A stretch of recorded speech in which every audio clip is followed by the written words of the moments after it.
Definitely get as much education as possible before you move. It's perseverance. If you know the business model works, persevere through it. There's going to be setbacks. There's going to be trials. There's going to be things that happen that it's just the cost of doing business. Be patient through that. If you know that it's going to work out because it's already been proven yourself and other people have done it, keep persevering through it.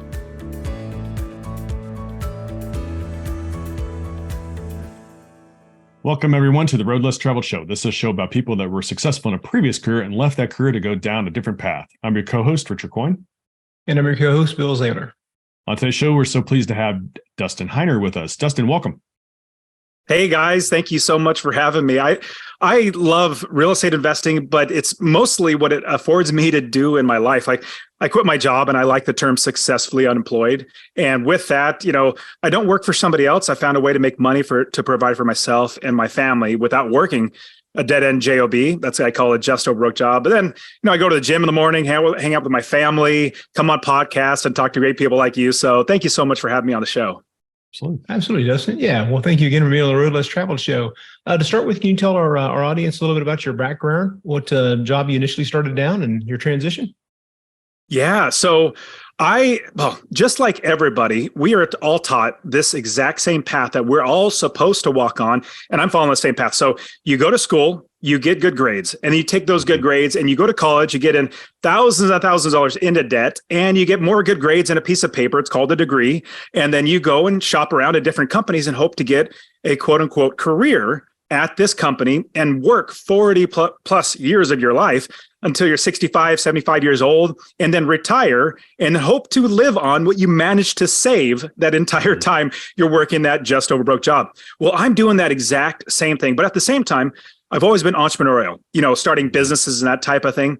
So a lot of people nowadays don't really know what this is, but I had a newspaper out when I was 13 years old. You ride around on a bike with newspapers, throw them at 5 a.m., banging them on garage doors, waking people up. So I did that. I even had a graphic and website design company. I had a skateboard manufacturing business. I even started a convenience store and a pizzeria, all from the ground up because I'm entrepreneurial.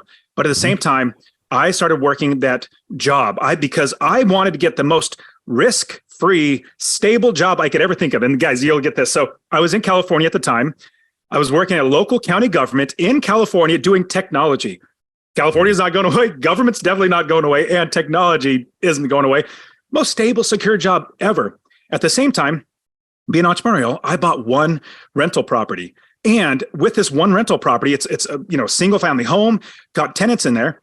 It was making me a minimum of $300 a month in passive income. And the first check that I got, I was like, oh my goodness, I didn't do a thing. My property worked and I make money. And so with that, I knew this was the path to freedom. But you guys know exactly what happened. If you're watching this on YouTube, you can see the pictures in my background of my kids. You can literally see them back there. I have 4 kids, but this is what really shoved me to become a real estate investor. Life got in the way, so I stopped. I had maybe 1 or 2 properties at a time, and I just stopped because life got in the way because my wife and I started having kids. 1, 2, 3. By the time we had our 4th kid, and this is what shoved me to become a real estate investor, get me out of working for the government, my wife had her 4th child, and I'm working a regular 9 to 5, sit down, desk job. And my wife had our baby, our 4th child, and I went on paternity leave.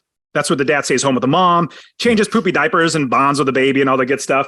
And then after about 2 weeks, I go back to work. And in that same exact week, I go back to work on a Friday at 3:30 in the afternoon. I get a call from my boss's secretary, like the top dog. And she says, Dustin, would you please come to the office? And I said, sure. And I hung up the phone. I paused for a second. I thought, why in the world are they calling me in the office? Like, this is not normal. And I've seen plenty of movies. Friday at 3:30 is not a good sign. And I started remembering about a month before I went on paternity leave, some rumors, there's some rumbling going on that there could potentially be layoffs in the county because they're running low on, I guess, tax revenue. I immediately shook that off. I said, there's no way. I'm a fantastic employee. I've been here 12, 14 years now. Everything's fine. So I get up, shaking that thought off, and I start walking down the hallway to my boss's office. Now, guys, this hallway isn't very long. In fact, it's kind of short, but every single step I took, it felt like the hallway got longer and longer and longer. And it felt like my feet became lead bricks because every single step, it started weighing on me even more that I could potentially lose my job. Well, I get down the hallway and I turn the corner and I see my boss's door. His door's closed and I see a secretary there, super sweet, nice old lady. And she says, Dustin, would you please have a seat? And she's sheepishly grinning at me, trying to console me with her eyes because she knows everything about what's going on. I know nothing about what's going on. And as I sit down, I take my seat and I started thinking about my life. What I've been told, this path I'm supposed to take, if I lose my job right now, did I just waste my life? And oh my goodness, like if I don't have money to feed my family, does that make me a failure as a father? Does that make me a failure as a husband, as a man trying to provide for his family? Well, as I'm sitting there, my hands get all clammy and my forehead gets all sweaty because the nerves are just rushing to me because I might lose my job. Well, the door to my boss's office opens up and out walks a lady, a coworker of mine with a piece of paper in her hands. She is noticeably distraught, noticeably upset. She's not necessarily crying, but you could tell her worlds had been rocked. She passes by me. My boss says, Dustin, would you please come in the office? So I get up and I walk into his office and I get laid off. And remember, this is the government. Nobody gets fired or laid off from the government, but I did. And this is the reason why I tell this story. Well, I take that layoff notice and I walk back to my desk and I sit down. I realize two things sitting there. The first one, I need to get another job. I need to be able to provide for my family. So I was really blessed, praise the Lord, to find another job in the same county. A different department wasn't having the same issues. Praise the Lord, check. But in that chair, just getting laid off, sitting there, I realized the second thing is that I need to make sure that this never, ever happens to me again. I didn't make sure that nobody has the ability to take away my ability to feed my family. So right then and there, remember, I knew I needed to be an investor, but life got in the way. I said, no longer will I ever let life get in the way. Now, I will never tell anybody when they ask me the question, because we all get this question, what do you do? Well, when we answer, we're basically projecting our value that we put on ourselves. Everybody, I included, reply with my job. Putting my value as in my job. No, my value doesn't come from my job. My value comes from my God and from myself and from my family. So right then and there, I said, every time anybody asks me the question, what do you do? I will tell them I am an investor. Now, it may so happen that 100% of my money comes from my job. That's now my part-time job. I am a full-time investor. So fast forward the story. Started buying property after property after property, each one making me $250 or more in passive income. About 5 years later, I had 30 plus properties. And I realized, even though I'm making $75,000 a year here, I am losing money. So last part of the story, I went to my new boss, great boss and all. I worked him for 4 years. I said, hey boss, I'm laying you off. Like, here's your 2 weeks notice. And, joking. And we laughed. And he said, Dustin, what are you going to do? I said, I don't have to do anything. I own real estate. It literally makes money for me without working. The last part of the story. So if you remember that hallway that got longer, the short hallway got longer and longer and longer. Well, I walked to and from my job 1.5 miles every single day, to and from.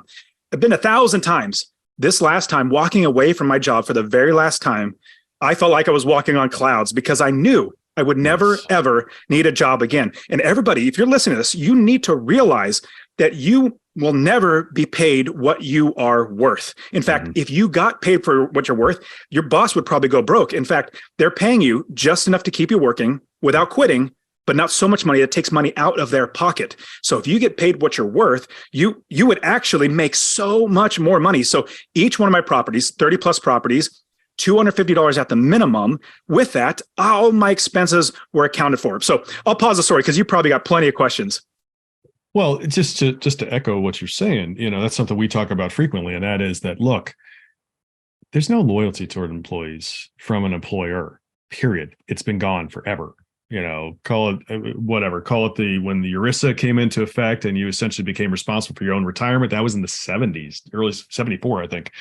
Call it, maybe that was a defining moment, but essentially there's no loyalty. The industrial age pensions, as Kiyosaki calls it, that's gone.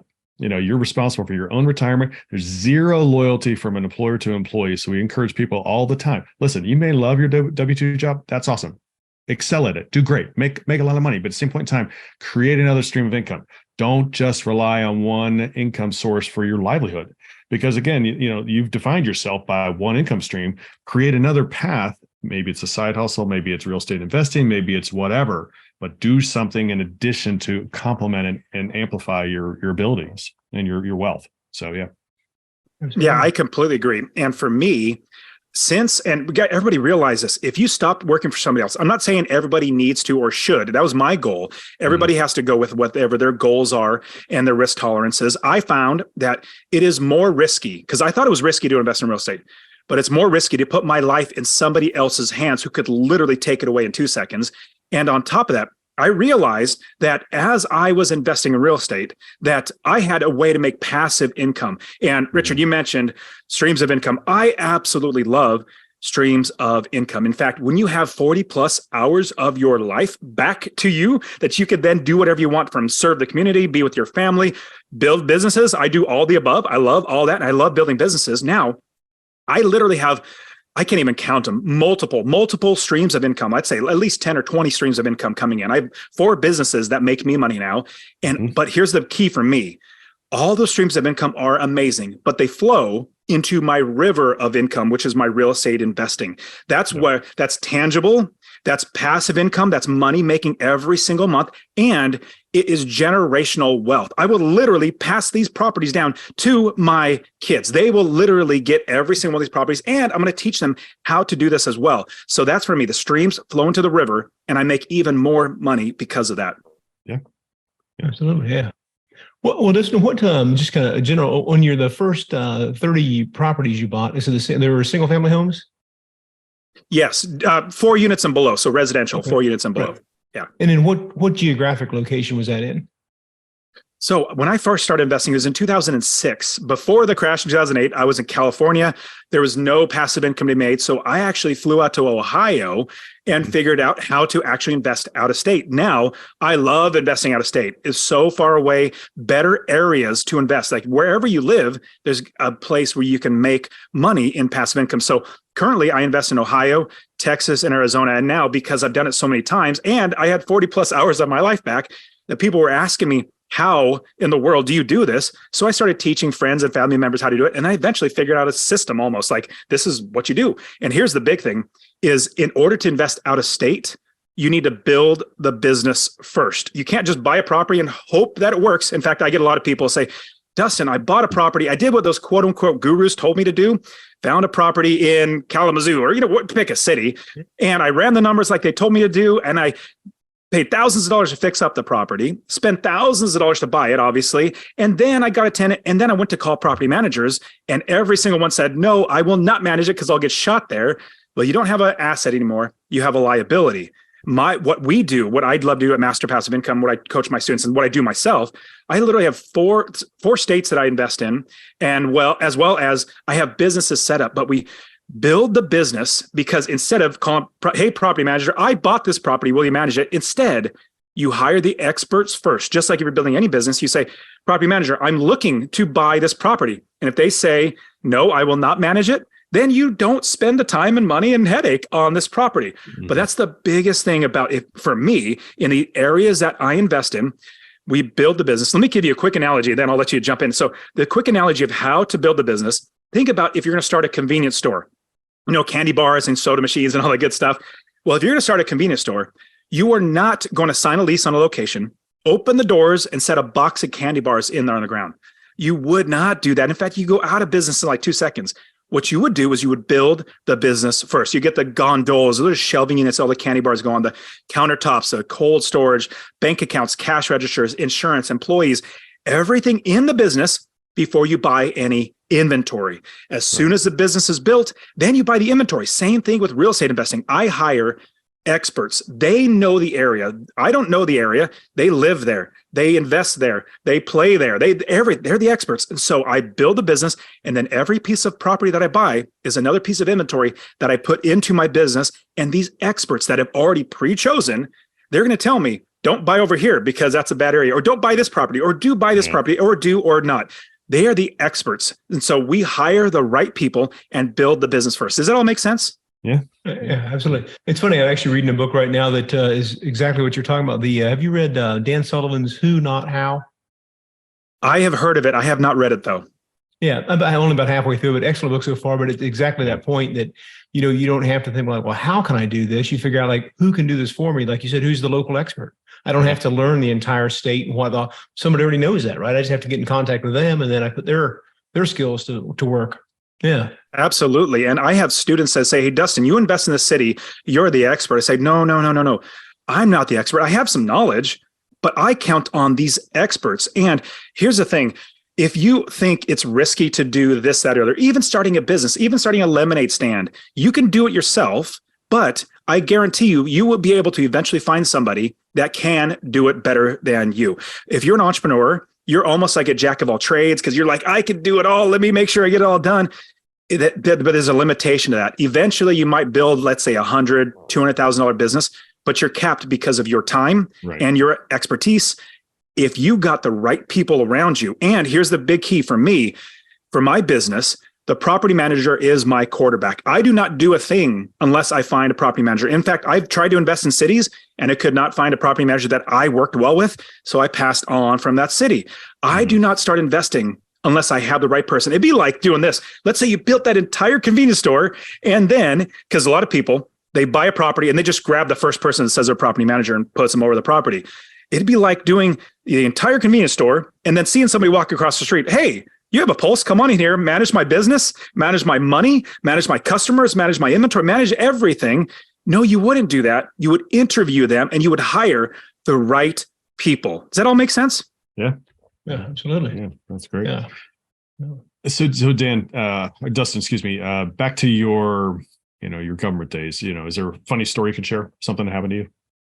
Oh my, yes. So working in the government. So as you can tell, like at least my personality, I'm a little more driven type of personality. I'm passionate about things and I like having fun, and I'm driven in general. Like that's just how I do. In fact, when I quit my job, it was like full force in building more businesses. I'm not happy unless I'm building businesses. So working at the government, oh my goodness, it was so bad, at least for me. A lot of people love working there, but for me, it was hurry and wait. I could not do anything that would like make anything better. It was just whatever my boss says. It was so bureaucratic. It was horrible. In my opinion, it seems like all the government, one funny story, there was literally a lady, like they can't fire people. In fact, when I say nobody gets fired or laid off from the government, but I did, it's sad that there was a lady, she would be sitting at a desk. This was a big open room. Everybody's at a desk. You could see everybody. The lady for hours would just literally sit in her chair, lean back and put her head back and just sleep. And they could not fire her. My goodness, it's because the government has nobody trying to take over their job and they're protected by themselves. So, but no, for me, government, it's great for some people. For me, I'm just much more of a doer. And like I said, I literally have 4 businesses. And here's like you were saying, Bill, for me, I have now hired people. Now I have businesses that that take a lot of work, things to happen. Like I created a conference. It's called the Real Estate Wealth Builders Conference. I bring lots of people together. It's not the sales pitch hype, run to the back. It's not that. It's the opposite, where we are just giving. I have 45 speakers, my friends of my own that are investors, that are influencers. But the whole goal is to give. And with that, it's a lot of work, but I have people working for me that are 10 times better than me at running the conference, putting together everything, designing. I employ them. They love doing it. I don't have to do it. So now it's a passive stream of income for me on top of the other businesses. Yeah. Nice. Makes sense, yeah. Your story reminds me, actually, when I was in college, I worked for the federal government in a particular program. But anyway, there was that same woman in a big open room, and this woman walked up and down the aisles, cursing to herself, talking crazy, just a nasty person. And I think she had a picture of the boss with the goat or something, because they could not get rid of her either. Yeah, it was the same thing. So anyway, yeah, it's amazing what and unfortunately sometimes when corporations get big, they become bureaucratic, and maybe not quite as bad as the can't fire you kind of thing that you see in the government, but sometimes I've seen some stuff in corporations too. Absolutely. Yeah. Well, Dustin, you mentioned kind of what your deciding factor that made you want to change careers is once you got fired, your control was in somebody else's hands. So you kind of covered that. What was like your first victory that you had when you started down the real estate path that solidified the fact like this is achievable? I can do this. I can scale this and make a business out of it. That's a fantastic question. So and remember, I mentioned something about like other people that invested, they have gurus that have said, do this, that, and the other. I followed that path. So in 2006, when I first started wanting to get investing, I was watching late night TV, and an infomercial came on and said, "Hey, we're real estate gurus. We're coming to your town. It's a free 2-hour seminar." I'm like, great. I'm so excited. So I go to that seminar, all hype, all sales pitch. And then they say, now run to the back. It's normally $1 billion, but it's $1,000 today for a 2-day seminar. It was horrible. That two-day seminar was a little bit of information, but more sales pitch for an $80,000 course, $100,000. It was ridiculous. Mm-hmm. But I did not do I did not pay them because I didn't have that money, number one. But number two, I said, let me go ahead and just apply what little they told me. And these gurus, the reason why I'm bringing this up is because these gurus tell you that, like, basically they tell you the wrong way to do it. Let me quickly share with you what happened. I followed these gurus, and my property manager started stealing from me within 6 months because I didn't know what I was doing. This is what they tell you, and I want you to quickly forget it because I'll tell you the right way. They said, find an area of the country, anywhere in the country, and make sure that you're making $25 a month in passive income. You can make more, but make sure at least $25 a month in passive income, but you'll get appreciation. That's what you're investing for. Remember, this is 2006. I will pause that train of thought. I will never invest for appreciation. In fact, I make money if the market goes up, if the market goes down, or if the market goes sideways, because I make money in passive income from the rents collected. And I will literally give these properties to my kids. And if there is appreciation, I'll pull that cash out, still own the property in a loan, tax-free, and buy another house with that. So getting back to the wrong way, find a property in the right country, make $25 a month of passive income, and get appreciation. Then they say spend thousands of dollars to buy the property, then spend thousands of dollars to fix up the property, then find a tenant, and then find a property manager. Well, I already talked about that. You're going to have a liability if nobody's going to manage it. All that's just about backwards. The right way is to build the business first, like I showed you, or I explained a little bit. You find the right property managers, the right area of the country that's going to have good inventory for you to buy, the right contractors, plumbers, roofers, construction workers, like literally everybody in the business. And then because you have the business built before you buy any properties, that's how you can then scale it, because you already have everything done. You make sure that you then buy the right inventory. And remember, the property manager, your realtor, your contractor, your inspector, they all make sure it's a good property before you buy it. Then you buy it, you put it into your business. That's how I was able to scale my business. And this was the light bulb moment. I said, honey, to my wife, how much money do we need every single month to replace our income and cover our expenses? I don't remember the number. It was $4,200 a month that we need, insurance and mortgage and all that good stuff.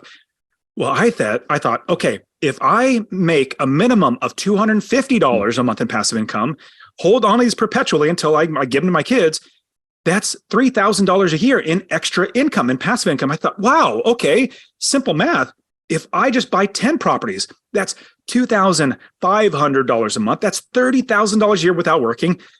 20 properties is $5,000 a month, $60,000 a year without working. It just keeps going from there. For me, that was the aha moment when I realized it is just simple math. You build the business. And like right now, I literally have 3 states that I invest in, multiple cities, multiple businesses all around. But and here's the fun thing. A lot of people have heard the book, The 4-Hour Work Week. And the premise is basically build your life that you only have to work 4 hours a week. In my opinion, working 4 hours a week is for suckers. I don't want to work 4 hours a week. I don't even want to work 4 hours a month. I maybe work 30 minutes a month because I just grab the property management statements, make sure everything looks good, and then put it aside and go back to play with my kids. The reason why I can do that is because I built the business and I put in the systems, procedures, and processes in place and have the right people, like you said, Bill, getting the right people in place so that I can now have them run it and I go back to playing with my kids. Does that all make sense? Yeah. So let me dig in on that for just a little bit. We normally ask kind of like what obstacles. I mean, you talked about how you had the W-2 job, how you were building a stream of income with the passive investing. But you also talked about how the gurus teach you how to do it wrong. So how did you figure out how to do it right? That is a fantastic question. So in the first 6 months, my property manager started stealing from me, the very first one that I was following those quote unquote gurus. Well, I thought if I give up right now, then it's done. But I'm not reinventing the wheel. It's had to have happened in the past. Like I know real estate's been around literally forever. And so there's got to be a way to do it. Then I approached it from a business mindset because I was approaching it because what they would tell me is your property is your business. I realized, no, my property is not my business. My property is my inventory. So remember, I've always been entrepreneurial. I built many businesses in the past that were successful. And I thought, if I focus on passive income and getting the right people in place, then I'll have a business that makes me money. Give you a quick example.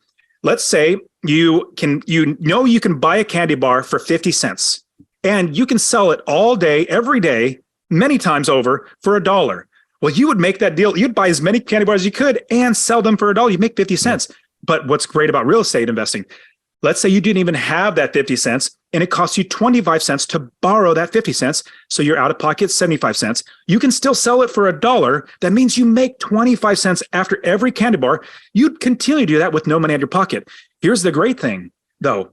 If you realize that your business is to create money, passive income, to make money, to make you money, you would not buy a candy bar for $1.25 if you could only sell it for $1. You would lose money. What we do is we invest in businesses. We built the business and each property is going to make us money. So that's how but in everything that I do, in making sure that it's done right, I said, let me focus on the passive income and getting getting the right people that I trust that can run the business. And then also give them the systems, procedures, and processes so that they do it the way that I want to do it. I say to my property managers and everybody, I don't care how you manage other landlords, other people that you work with. I don't care how you manage it. Manage my properties this way, and they do it. Nice. Yeah. Absolutely. Yeah, Dustin.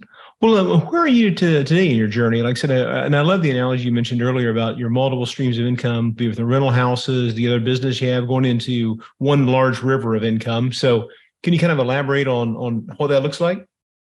Totally. So I started with single family homes, residential, 4 units and below. And then I've always played Monopoly growing up. I was wanted to eventually get into hotels. So have my personal, portfolio of 30 plus homes. And recently I've been blessed to be able to buy into a hotel, a syndication, or, investing in multifamily apartments. But it was a hotel. There's 2 hotels. So I'm super excited. I'm playing Monopoly. I got to the hotel phase. Now, on top of that, my real estate investing, like I said, doesn't take much time. I mean, the most expensive commodity, in fact, one you only spend, you can never get back. It's not money. It's not anything else. It's literally your time. So for me, my time is so much more valuable than anything. And especially the older I get, more I realize, man, time is literally going away. And so what I do now is I invest my time in things that create more passive income. So I create more businesses. Like obviously my real estate investing, that's one huge business. That's the river. Then I have more time. I have 40 plus hours a week. And I realize now I have passion for teaching people how to invest in real estate. In fact, my first goal was to quit my job in 10 years, become successfully unemployed in 10 years, which check, I did that when I was 37 years old, blessed to be able to quit my job. And then now my new goal, because I have time, I have enough money coming in. I'm not worried about that. Now my goal is to help 1 million people to invest in real estate and hopefully become financially free because of the knowledge. So now I just give away like my podcast, the Master Passive Income podcast, literally just me giving out content. I rarely do interviews. It's a solo show. Give that out. Now in my journey now, I am creating more businesses. So Master Passive Income, if somebody wants my coaching, they want my time, well, they're going to pay for my time, but everything else, like literally take it all for free. With that, I've also created a gym, like a functional fitness type company. So I have that makes me money. I even have a conference, a real estate investor conference, that conference I told you about, the Real Estate Wealth Builders Conference. Now, you don't make much money on attendees. Like the tickets, they just cover the cost of anything. Where you need is sponsors. And so if you don't get sponsors, you're going to lose money. In fact, I barely break even, and it's just a labor of love, but I do make money because it's a business. I wouldn't do it. Let me take that back. My wife would not let me do that business if I wasn't making money. But all the above, like all my money comes in from real estate. Everything that I get goes back into real estate. Now my goal is now to serve people. And you guys will absolutely appreciate this. So there's 4 legacies that we should strive for in our lives. Number 1 is a money legacy. That's where we have enough money to buy whatever we want. Number 2 is a time legacy. Enough time to do whatever we want, but money leads into time. So you can't have the time without the money. So money leads into time. Time then leads into relationships, relationship legacy with your family members, your neighbors, your friends, your coworkers that you're hopefully getting out of, but everybody around you, building in your relationships. Then the last one. So money leads into time. Time leads into relationships. Last one, and I'm blessed to be here, is relationships lead into a service legacy.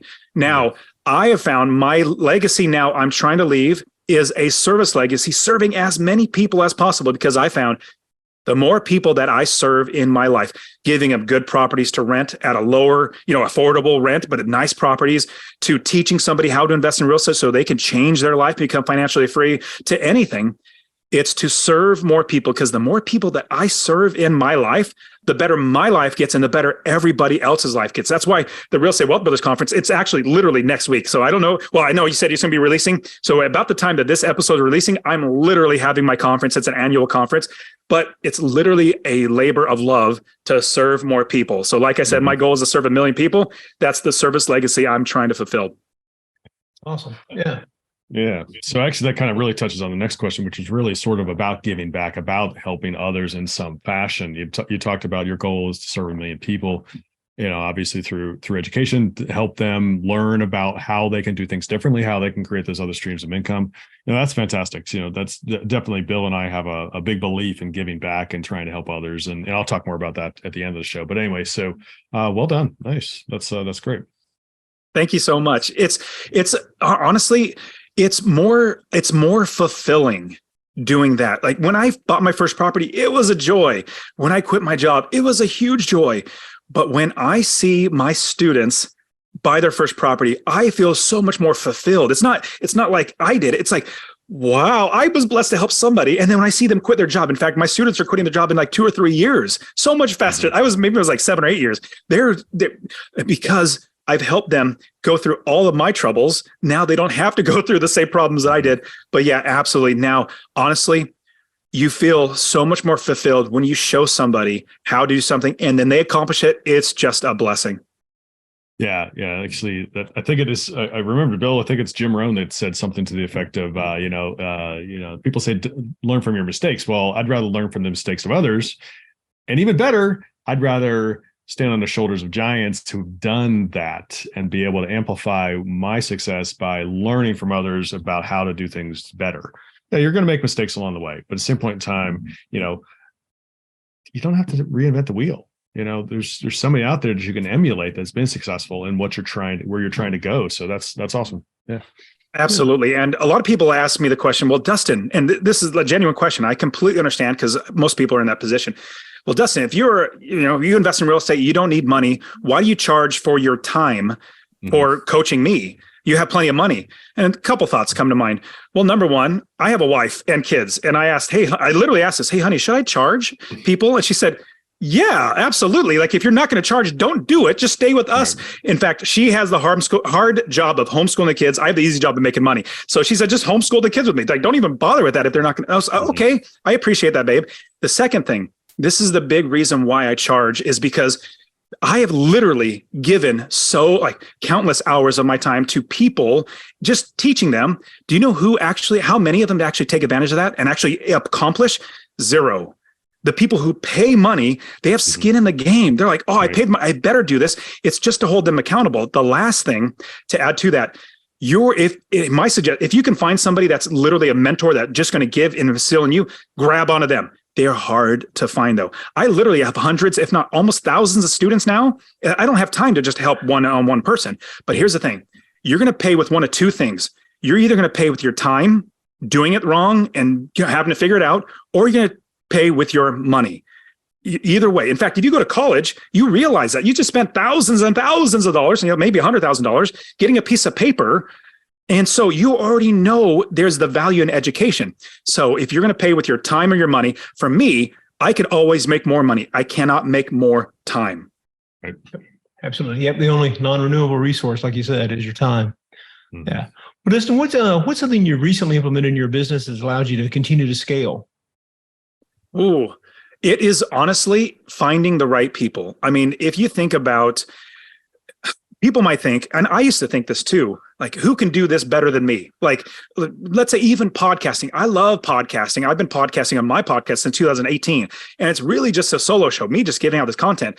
And I was thinking, well, who could do it better than me? Well, actually, Lots of people can do it much better than me. If I hire them to take over that role, that's going to be fantastic for me. I'll give you an example. Like at my conference, we have 45 speakers. We have hundreds of people coming just to learn how to invest in real estate and network and communicate with other people and build a community. Well, I could manage the entire event. I could do everything myself, but I hired an event manager. She actually was working for me, and I said, hey, we're going to do this. Do you want to step into this role? 100%. And she is 100 times better than me. So for me, how to scale or how to do things right, how to grow is to then realize you're not somebody that can't be replaced. You can be replaced, in fact, by many better people. You give them the ability to run with it and then release control. Don't feel like you have to control everything, my opinion. Now, you have to obviously make sure things are done right, but you hire the right people. And here's a big key I learned. You hire slow and fire fast. If you take your time and hire the right person, you don't want to get into business with somebody and then eventually, 6 months later after fire them. You much rather hire slow and fire fast. But once you hire them, give them the reins, oversee them, but let them run with it. And that's what's really helped me explode in all of my businesses. That's great. Yeah, that's so important to hire slow, fire fast. Again, we were literally just talking about this in another show, and it also relates as well to even your residents, your people who rent from you. Make sure you do a good job of screening up front, so you don't buy yourself some problems, which is a bad tenant that's not going to pay their bills because they're really not qualified, kind of thing. So, that's super important in that aspect. So, So Dustin, what advice would you give to somebody who's considering making a path change? I would definitely suggest, number one, it's going to be everybody's, I get this, but you need to do this. You need to get education. You need to figure out exactly what it is you're going to do.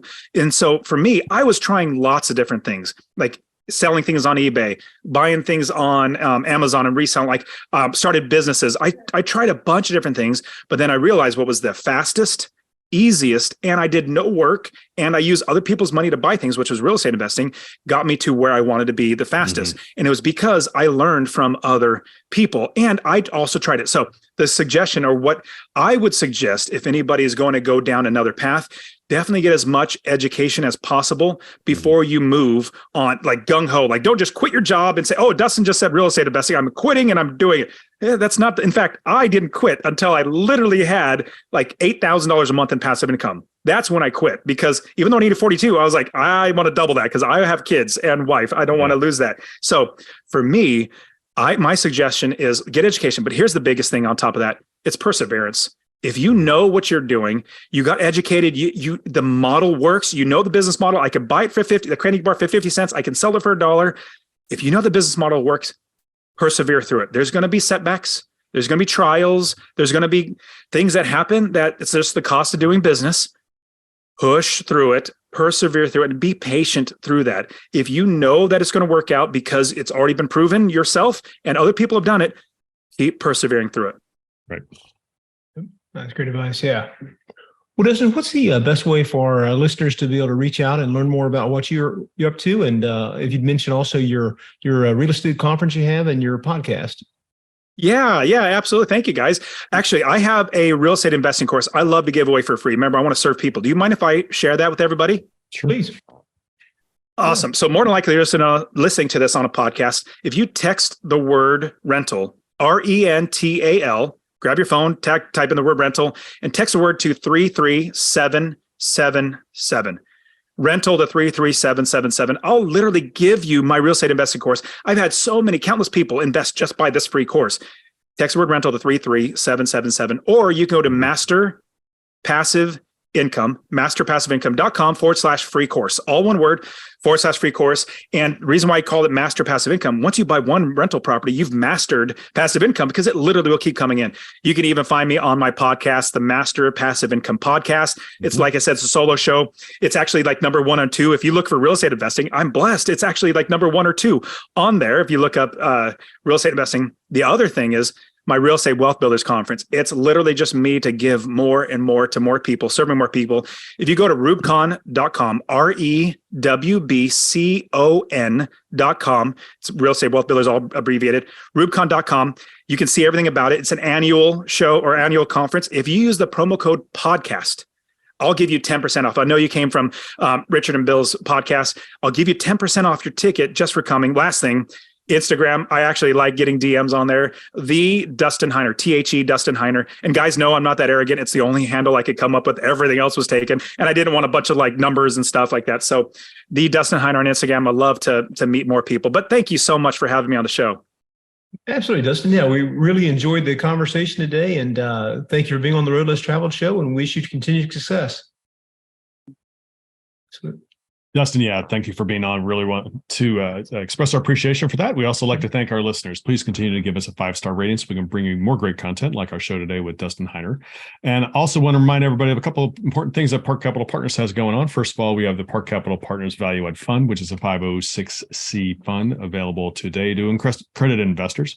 We also have the Park Capital Partners Foundation, which is a 501c nonprofit that Bill and I created as another way that we give back.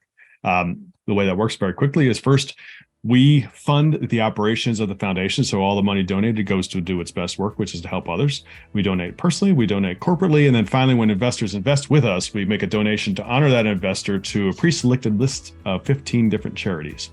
So reach out to Bill and myself. We'd love to have conversations. We like to stay in touch with people. Our website is parkcapitalpartnersllc.com, parkcapitalpartnersllc.com. And again, thank you, Dustin, for being on today. And remember, folks, the road less traveled may be calling you. We recommend that you listen and take action. Thanks for joining.